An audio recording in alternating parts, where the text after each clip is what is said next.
vamos ter que praticar aqui o perspectivismo, ou seja, a arte filosófica de observar um mesmo contexto, uma mesma situação, a partir de diversos ângulos. O primeiro deles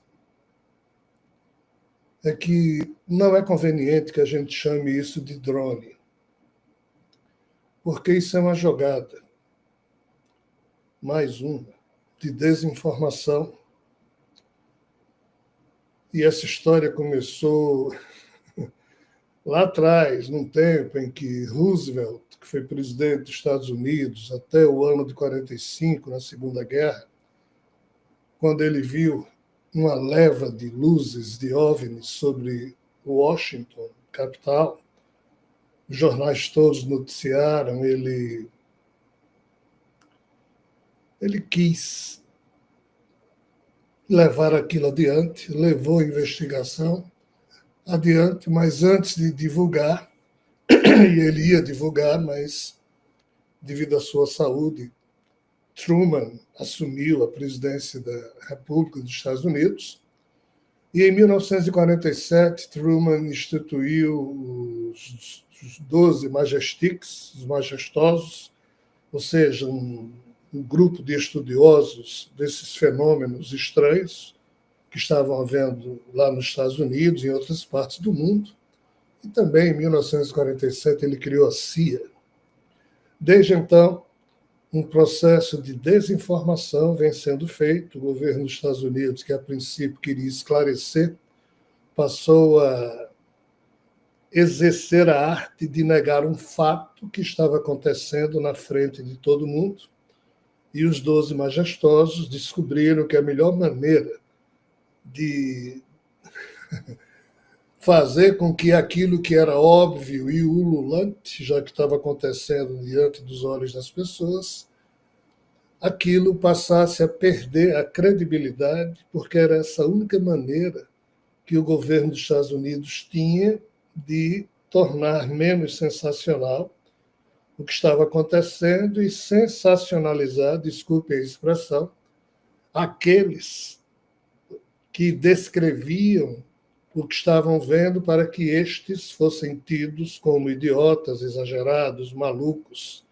Essa estratégia de difamar, de atacar a honra de quem ao longo desses anos viu OVNI, isso, aquilo, era velha. Ela começou, então, em 1947. Nós estamos em 2024. E o processo sempre foi o mesmo, de ou criar cortina de fumaça, ou colocar vários negacionistas que pousam de pessoas bem informadas, e isso agora com podcast, aí é que tem mesmo um monte de gente que fala por falar, a famosa negação fácil, em que você nega e não tem que dizer mais nada, e quem acredita que parece ser o ridículo, ou quem defende, ou quem... Então, assim, esse tipo de situação ela foi muito bem pensada, ela é muito bem trabalhada, e a imprensa americana entrou, obviamente, na onda do governo, que no ano 2022 resolveu não mais usar a expressão UFO, que é a mesma que OVNI em português, objeto voador não identificado. Em inglês é UFO. Por quê? Porque o governo queria ver se encerrava esse processo subconsciente. Então, assim, criou a expressão UAP, Unidentified Anomalous Phenomenon, ou seja, fenômeno anômalo não identificado.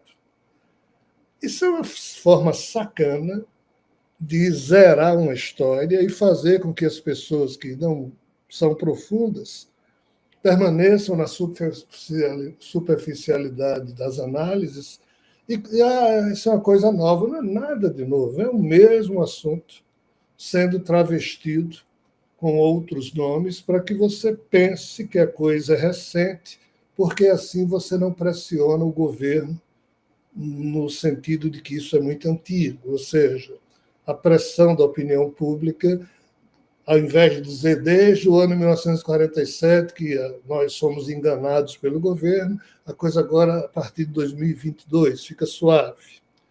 E então, o FBI e a NSA dos Estados Unidos inventaram essa coisa de UAP, ao invés de UFO ou OVNI, exatamente para tentar categorizar diferente o fenômeno, e sempre depois que eles falavam isso, eles fazem assim, não, porque essa UAP, essa bababá, inclusive parece que é um balão da China, ou seja, e subrepticiamente, ou mesmo no subconsciente das pessoas, você já vai estabelecendo uma relação de entendimento rápido que o AP é balão. Ou seja, eles desconfiguram, eles desconstituem a noção do contexto extraterrestre na hora em que eles mudam esses nomes. E agora, na imagem, o AP é drone. E drone é uma coisa terrena. Ou seja, é mais uma tentativa de fazer com que o peso do assunto se torne menor. E a imprensa americana toda só fala em drone, e a imprensa brasileira, a pouca que fala disso, em resumo. Primeiro aspecto, não vamos chamar isso de drone, porque drone existe, mas drone é uma criação recente e é humana. Nós estamos falando de algo bem mais sério aqui. Então vamos para uma segunda consideração. Belchior tem uma música em que ele fala de um tempo em que existia galos, noites e quintais. Uma música deliciosa, eu adoro. E ele fala desse tempo bucólico, em que nos quintais das casas, em que no quintal tinha galo, galinha, você tomava uma viola e ali cantava, bebia com os amigos. No tempo em que isso acontecia, diz Belchior, o mundo era de um jeito. E indo bem mais para trás, houve um tempo em que as coisas situadas entre o paralelo 27 e 40 no hemisfério norte, eu explico melhor isso daqui a pouco, a turma à noite, quando se reunia nos quintais das suas casas, aí passava uma coisa estranha no céu e alguém dizia, isso é a deusa Inanna. Isso aconteceu muito no atual, hoje, Iraque, na atual, hoje, Síria, se é que ainda resta alguma coisa da Síria, Jordana. Esse é o deus Marduk.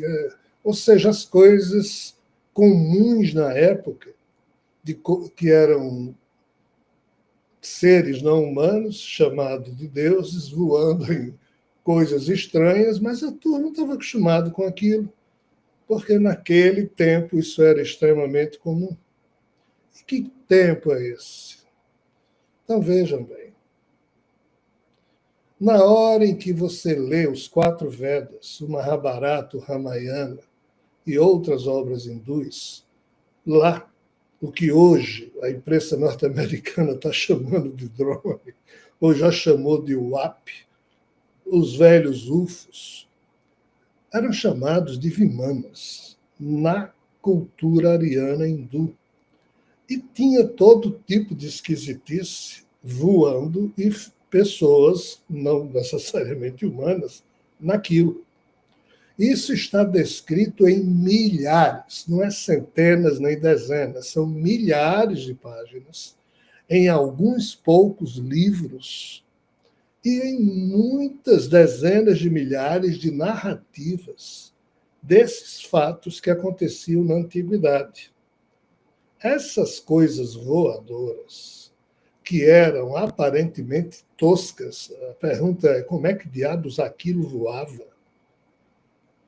E tinha de tudo nas descrições dessas narrativas mitológicas. A questão é que houve um tempo em que as coisas eram assim. Só que os portais foram se fechando entre os 2 universos. Que 2 universos? Esses Vimanas, então, não vinham de planetas aqui desse universo voando para cá? Não. Essa é a questão. Esses Vimanas, eles vinham de locas, ou genos, ou ermos, ou seja, moradas de universo vizinho, que atravessava o portal e já estavam aqui, e eram todas coisas, repito, toscas, aparentemente sem sofisticação nenhuma. Então, na Terra, nessa época, existiam seres extraterrestres do nosso universo, seres extraterrestres, mas que vinham desse universo vizinho que a gente chama de extrafísico.